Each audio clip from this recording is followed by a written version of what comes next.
Les tablettes et toute la technologie moderne fonctionneraient selon les calculs hérités des mathématiques africaines. Jean-Philippe Omotunde, bonsoir. Bonsoir. Vous êtes historien, également chargé de mission à l'UNESCO. Vous organisez un symposium sur les mathématiques africaines à Gourbert demain, au centre de vacances du CGOSCH, toute la journée. Alors on savait que l'Afrique était le berceau de l'humanité, mais elle serait également le berceau des mathématiques.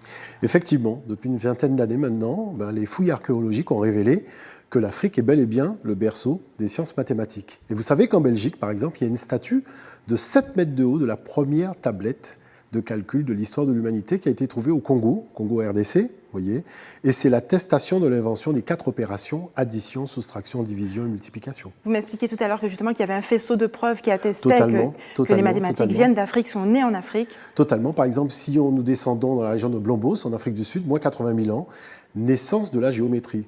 Mais pas n'importe quelle géométrie, la triangulation. Et vous savez que cette triangulation, elle est utilisée aujourd'hui pour le GPS. Donc vous voyez, à chaque fois, la modernité de la préhistoire rejoint notre modernité aujourd'hui. On apprend également que le chiffre 0 a été inventé en Afrique. Effectivement, ça c'est les fouilles d'un Français, Auguste Mariette, qui a fait des fouilles dans un tombeau, celui de Néferhotep. C'était un mathématicien qui vivait aux alentours de moins 1700, donc de l'ère ancienne africaine, et qui a notifié sur un papyrus précis, le papyrus Boulak 18, le 0 en utilisant la graphie Néferou. Donc on connaît maintenant aujourd'hui le nom du zéro en Afrique ancienne, Néferou, qui était l'utilisation du zéro dans différents domaines, notamment aussi l'architecture. Ça, il ne faut pas l'oublier. On parle d'une magie des mathématiques africaines, des méthodes de calcul qui seraient beaucoup plus simples que celles que l'on retrouve en Occident.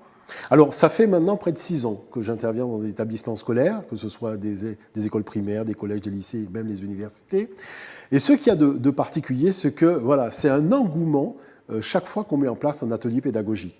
Parce que l'Afrique possède autant de systèmes opératoires qu'il y a de civilisations.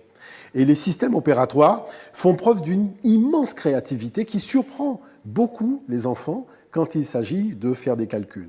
Alors l'autre aspect, c'est tout simplement de dédramatiser l'apprentissage des mathématiques et de garder l'aspect ludique. Parce qu'en Afrique, on utilise aussi bien le cerveau créatif que le cerveau cartésien, et c'est ça qui plaît beaucoup aux enfants. Alors ça plaît, mais quelle utilité?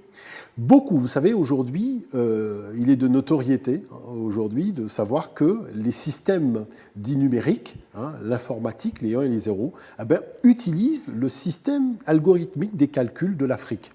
Il faut le savoir, d'ailleurs, Jacques Attali l'a dit il n'y a pas très longtemps sur TF1, effectivement, ce sont les mathématiques de l'Afrique qui font fonctionner les ordinateurs, les tablettes tactiles, les téléphones portables aujourd'hui. L'intérêt, c'est de tout simplement expliquer aux enfants quel est ce mécanisme qui permet en fait de faire fonctionner un ordinateur sur la base des calculs africains. Et ça, c'est extraordinaire. Il y a quelque chose qui vous dérange, c'est que le fait que tous les inventeurs noirs, finalement, ne soient pas connus. Oui, c'est-à-dire que j'ai l'impression qu'on privilégie un peu le négatif, et puis le positif, on le met de côté. Or, vous savez que les enfants, pour s'édifier, ont besoin de modèles positifs. Et nous en avons beaucoup. Oui. Nous en avons Raoul Georges Nicolo, par exemple, très grand mathématicien, physicien, Raoul Georges Nicolo, brillant inventeur, il faut quand même le souligner. Je suis toujours surpris, quand je vais dans des établissements scolaires, de ne pas voir sa photo sur les murs. Vous voyez, on a un grand savant, quelqu'un qui est internationalement reconnu, et pourtant, voilà, il n'existe pas dans les cerveaux de nos enfants. C'est dommage.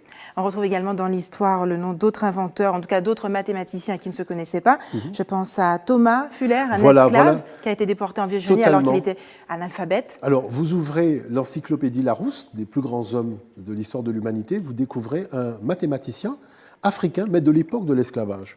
Parce qu'effectivement, il y avait ce monsieur qui avait été déporté sur une plantation au XVIIIe siècle en Virginie et qui s'est révélé être le plus grand mathématicien de son époque. Bon, vous comprenez qu'il n'est pas resté longtemps sur les plantations puisqu'il a été baladé partout à travers le monde, mais il n'en demeure pas moins que c'est lui qui a permis véritablement de comprendre qu'il y avait en Afrique des algorithmes de calcul qui étaient extrêmement puissants. Alors, quel est le programme demain pour ce symposium sur les mathématiques africaines à Gourbert? Alors, vous savez, en fait, nous faisons le symposium parce que l'an dernier, nous l'avions fait à Bémao. Et depuis, nous avons eu énormément d'interventions en milieu scolaire. Et c'est vrai que aussi bien les enfants, que les parents d'élèves, que les enseignants nous disent il faut faire connaître en fait tout ça, ce patrimoine-là. Notre culture, on la voit souvent dans le domaine du divertissement, alors que c'est une culture, la culture noire, elle est extrêmement scientifique. Et je suis